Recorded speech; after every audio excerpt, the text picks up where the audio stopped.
El perfume no bastaba, nada bastaba para enmascarar el hedor que emanaba de debajo de la peluca dorada del duque de Orleans. Era el 12 de noviembre de 1685, en los salones de Versalles, cuando una vela demasiado cerca incendió los elaborados rizos artificiales que adornaban su cabeza. Lo que vieron los cortesanos no fue cabello quemándose, era algo peor, mucho peor. El fuego reveló la verdad que toda la aristocracia francesa había conspirado para ocultar. Aquellos mechones perfectos no crecían de cabezas vivas, sino que habían sido arrancados de cadáveres aún frescos en las morgues de París. Y debajo de la peluca en llamas, el cráneo del duque mostraba llagas supurantes que goteaban pus amarillento. Mientras decenas de piojos huían del calor buscando refugio en otros nobles, el olor a cabello de muerto quemándose se mezcló con el aroma dulzón de la carne infectada. Algunos cortesanos vomitaron, otros desmayaron. Pero nadie gritó, porque todos sabían que compartían el mismo secreto pútrido. La elegancia de Versalles estaba literalmente construida sobre cadáveres. Dicen que el cuerpo no miente, y los cuerpos de la aristocracia europea contaban una historia que ningún perfume, ninguna peluca, ningún maquillaje podía disfrazar. Era la historia de una clase social entera que había elegido vestirse con la muerte antes que admitir su propia podredumbre. No eran nobles. Eran cadáveres ambulantes disfrazados de realeza. Para entender cómo la aristocracia más poderosa de Europa llegó a coronarse con cabello de muertos, hay que retroceder hasta 1495. Hasta el momento en que los soldados de Carlos Epon regresaron de la campaña de Nápoles, trayendo consigo algo más devastador que cualquier derrota militar: la sífilis. La llamaron el mal de Nápoles, aunque los napolitanos la llamaron el mal francés. Pero los nombres no importaban cuando tu cabello comenzaba a caerse a puñados, cuando tu piel se llenaba de llagas que nunca sanaban, cuando tu nariz se hundía hacia adentro como si la carne se devorara a sí misma.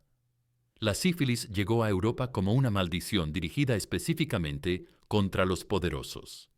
Mientras los campesinos morían de hambre en sus chozas, los nobles morían de placer en sus palacios dorados.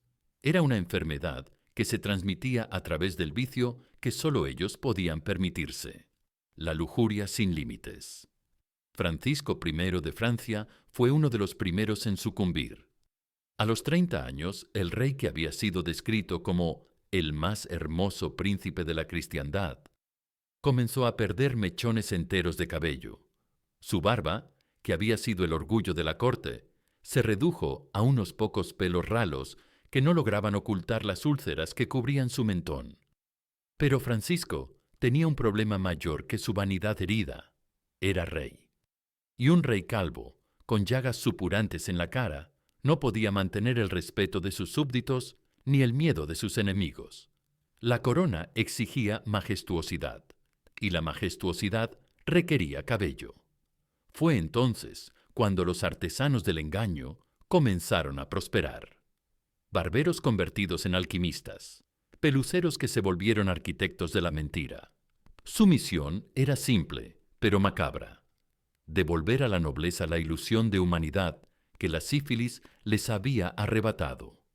Los primeros intentos fueron patéticos: mechones de cabello de animales cosidos a casquetes de cuero, fibras vegetales teñidas y perfumadas. Pero nada se comparaba con la textura, el movimiento, la vida aparente del cabello humano real. Y si ya no podía obtenerse de los vivos, habría que tomarlo de los muertos. En los sótanos de París, una nueva profesión nació entre las sombras: los recolectores de cabello. No eran ladrones comunes. Eran empresarios de la muerte que habían encontrado oro en los cabellos de los cadáveres. Jean-Baptiste Tavernier no comenzó como profanador de tumbas. Era un humilde barbero en el distrito de Saint-Germain, cuando la demanda de cabello humano transformó su pequeño negocio en el imperio más próspero y repugnante de Francia. Su clientela no eran burgueses buscando un corte elegante, sino nobles desesperados, dispuestos a pagar fortunas por mechones arrancados de cráneos fríos. El proceso era sistemático. Tavernier tenía contactos en la morgue de París, en las prisiones donde se ejecutaban criminales, en los campos de batalla donde los soldados caían como moscas. Sus empleados llegaban antes del amanecer, equipados con navajas afiladas y sacos de lino. Preferían los cadáveres frescos, menos de 24 horas muertos, para evitar que el cabello se desprendiera con demasiada facilidad. Las víctimas de ejecución eran particularmente codiciadas. Sus cabezas habían sido afeitadas antes del hacha, pero el cabello que quedaba en el cuero cabelludo era perfecto, limpio, sin piojos, sin enfermedades aparentes. Los recolectores pagaban sobornos a los verdugos para asegurar que las cabezas no fueran expuestas al sol demasiado tiempo antes de la cosecha. Pero la demanda superaba la oferta. Los nobles no solo querían cabello específico. Las damas de la corte pagaban premios extraordinarios por mechones rubios de doncellas jóvenes. Los caballeros exigían cabello castaño y grueso de soldados muertos en combate. Algunos nobles desarrollaron obsesiones particulares. El conde de Soissons solo usaba cabello de niños menores de 10 años, convencido de que conservaba la inocencia perdida. La escalada de exigencias llevó a Tavernier y sus competidores a territorios cada vez más siniestros. Comenzaron a visitar conventos donde las monjas morían de peste. Sobornaron a sepultureros para abrir tumbas recientes.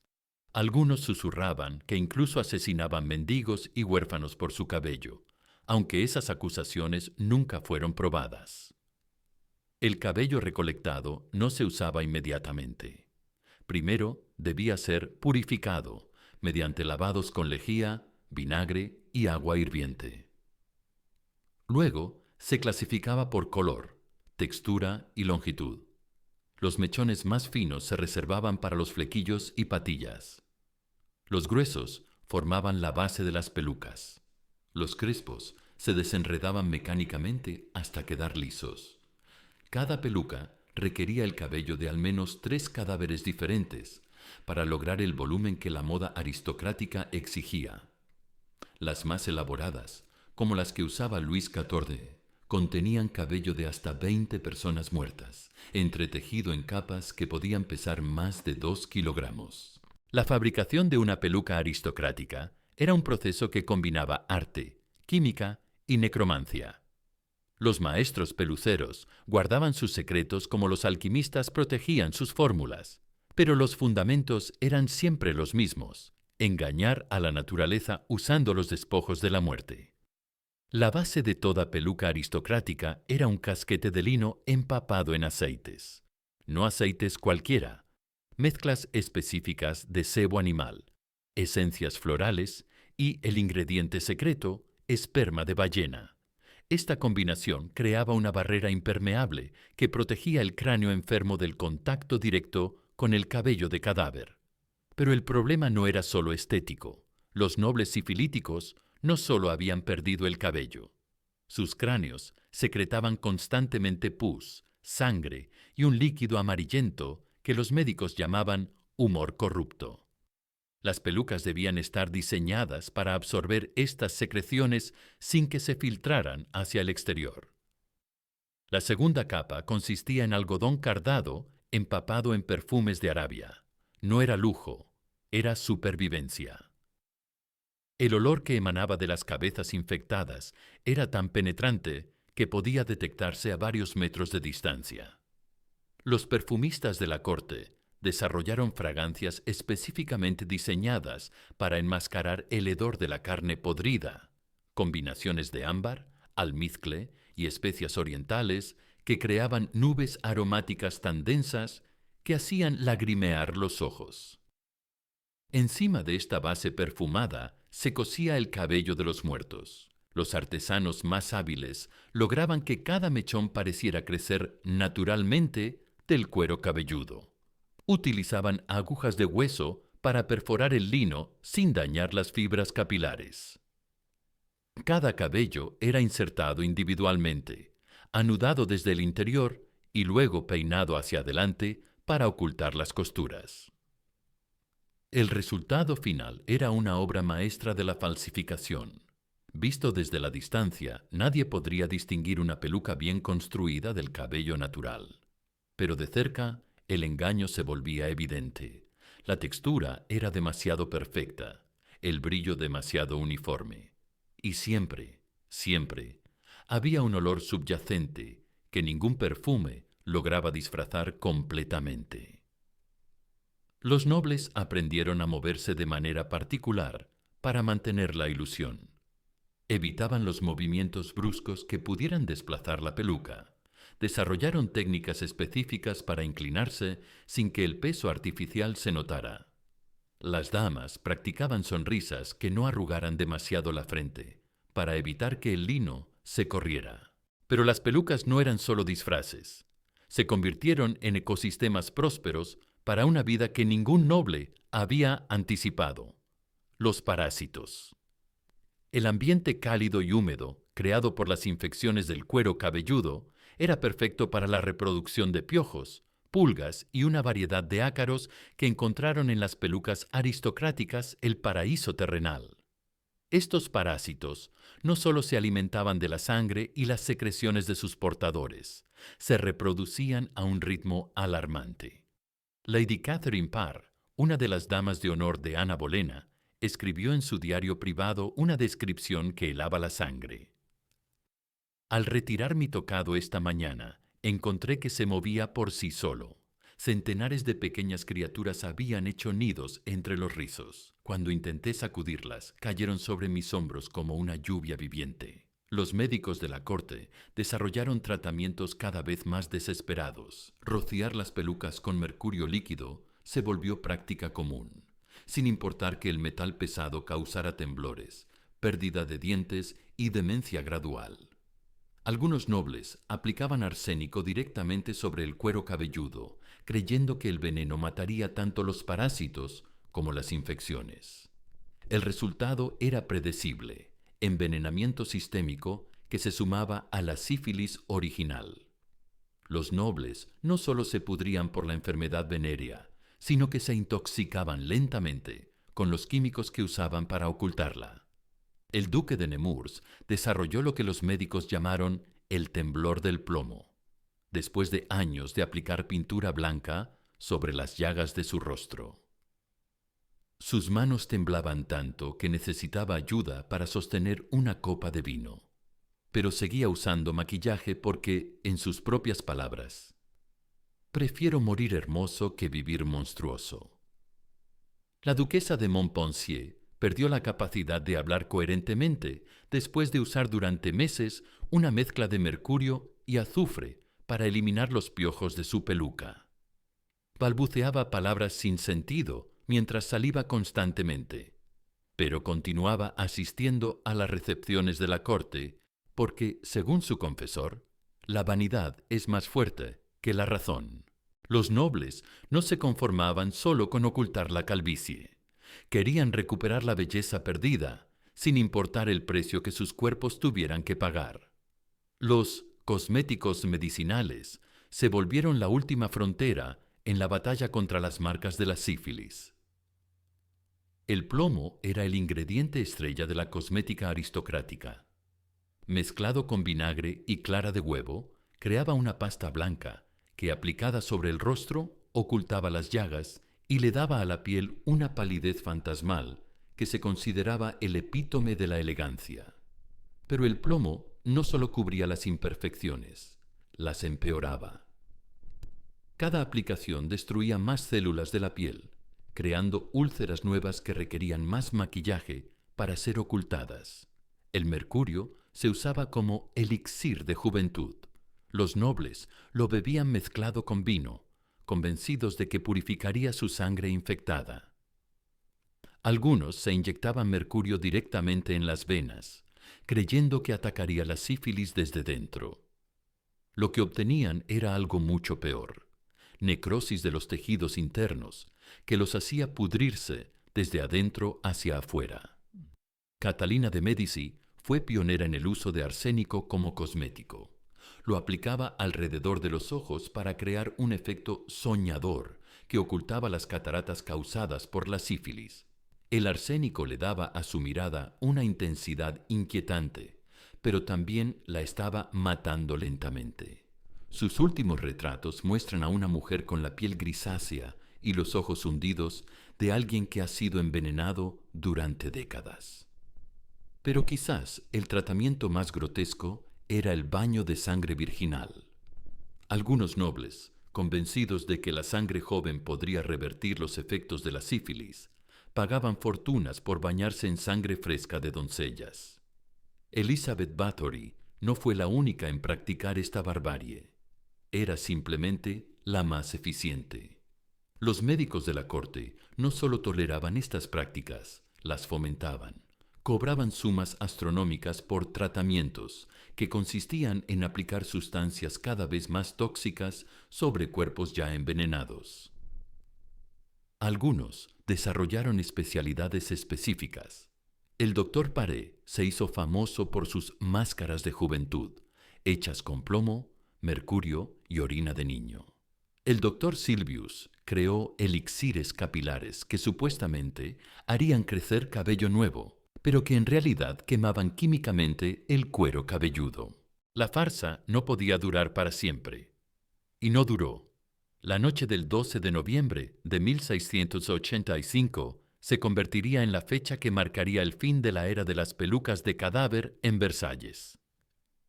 Era la celebración del cumpleaños del rey, Luis XIV. Los salones del palacio brillaban con 1000 velas. Los nobles competían en ostentación y las pelucas habían alcanzado proporciones absurdas.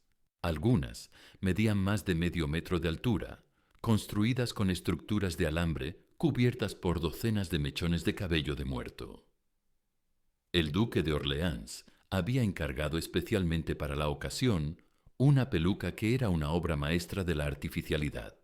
Rizos dorados que caían hasta los hombros, entretejidos con cintas de seda y pequeñas perlas. Había costado el equivalente al salario anual de 20 campesinos y estaba hecha con cabello de 32 cadáveres diferentes, incluyendo el de una niña de 8 años que había muerto de viruela. Pero esa noche, el duque se acercó demasiado a un candelabro. Una chispa saltó hacia su peluca. El cabello de cadáver, seco y quebradizo por años de tratamientos químicos, se incendió como yesca. Lo que ocurrió después fue descrito por testigos como el día que el infierno visitó Versalles. El fuego no solo consumió la peluca, liberó un hedor tan nauseabundo que varios nobles se desmayaron inmediatamente. Era el olor del cabello humano quemándose, mezclado con los perfumes rancidos, los aceites putrefactos y algo más. El aroma dulzón de la carne en descomposición.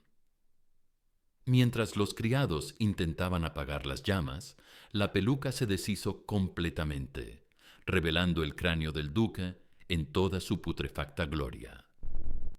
Las llagas sifilíticas habían convertido su cabeza en un paisaje lunar de cráteres supurantes. Gusanos blancos, que habían estado alimentándose de las secreciones infectadas, cayeron al suelo retorciéndose. Pero el horror no terminó ahí. La conmoción causó que otros nobles, en su prisa por alejarse del duque, tropezaran y perdieran también sus pelucas. Una tras otra, las cabezas de la aristocracia francesa quedaron expuestas, calvos, llagosos, putrefactos. Algunos tenían agujeros en el cráneo donde la sífilis había devorado el hueso. Otros mostraban tumores negros del tamaño de huevos de gallina.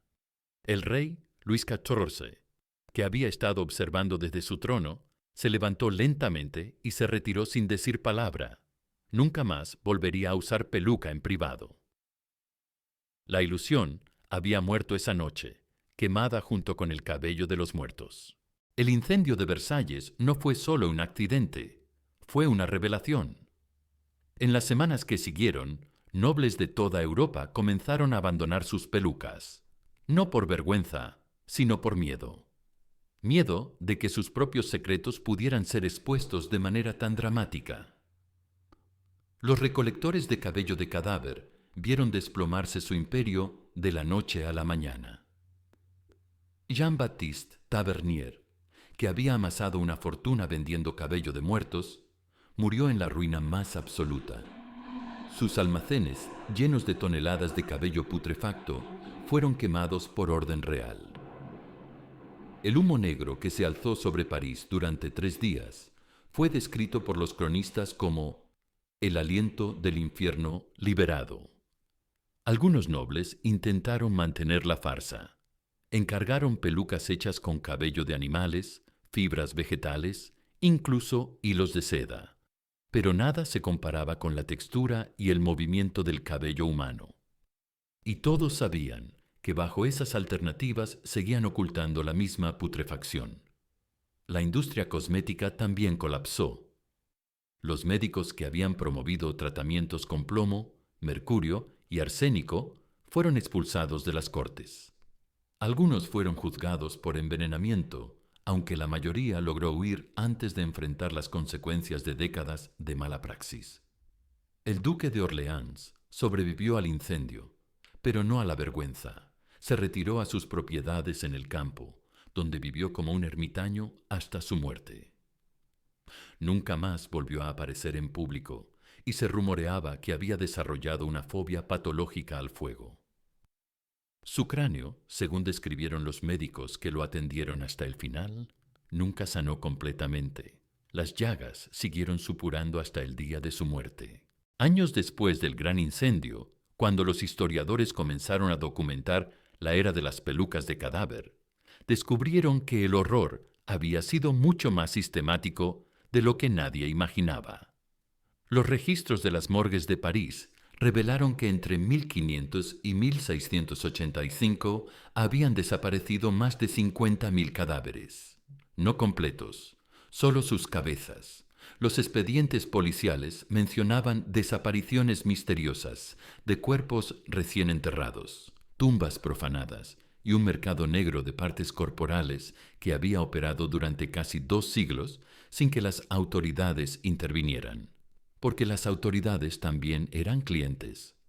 El propio Luis XIV había usado durante décadas pelucas fabricadas con cabello de criminales ejecutados.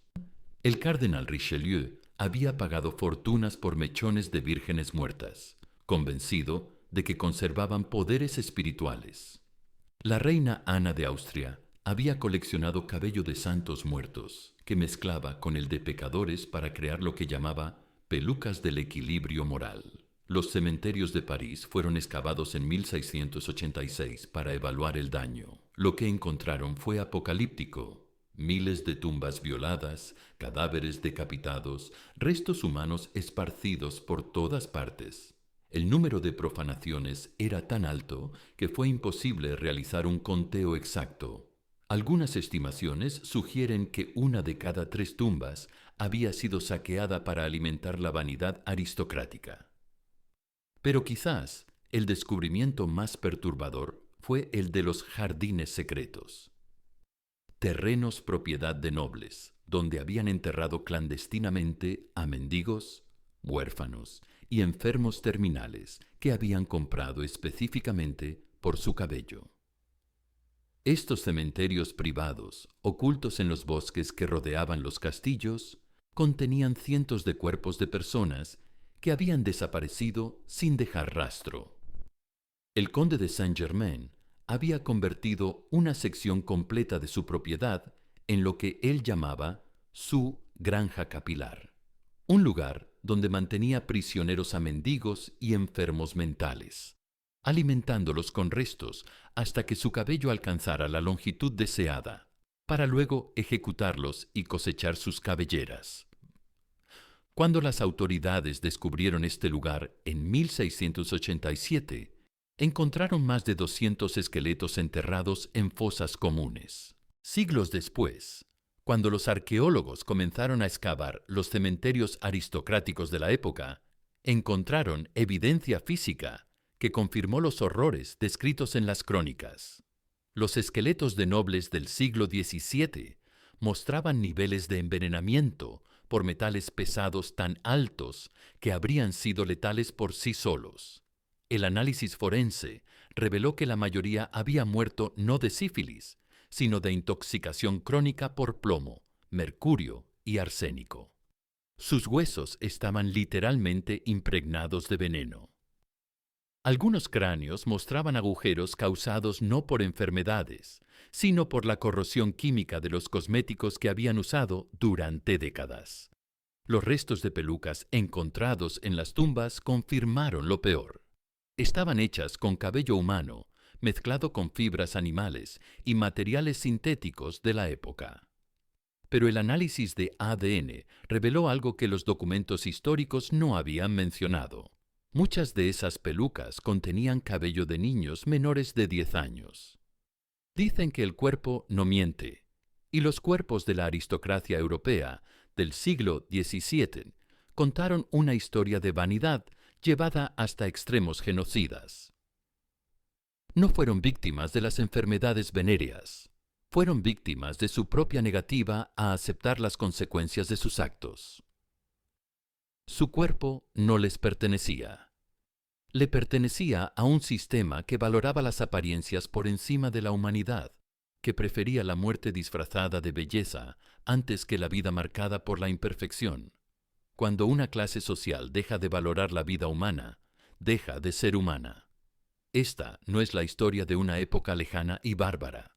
Es la historia de lo que ocurre cuando el poder decide que la imagen vale más que la verdad, cuando la vanidad justifica el asesinato, cuando la elegancia se construye sobre cadáveres. La aristocracia europea del siglo XVII no fue elegante. Fue una necrópolis ambulante, disfrazada de corte real. No fueron nobles. Fueron depredadores que se alimentaron literalmente de los muertos para mantener la ilusión de estar vivos.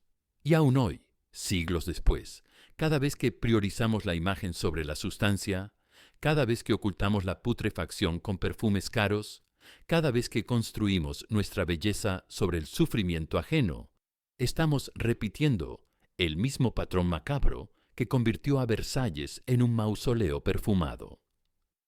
Así mueren los imperios, no con guerras ni revoluciones, sino con el hedor insoportable de sus propias mentiras. Y así mueren las civilizaciones, pudrirse desde dentro mientras mantienen la sonrisa perfecta en el exterior. Porque al final, no importa cuánto perfume uses, no importa cuánto cabello de cadáver te pongas en la cabeza. El cuerpo no miente.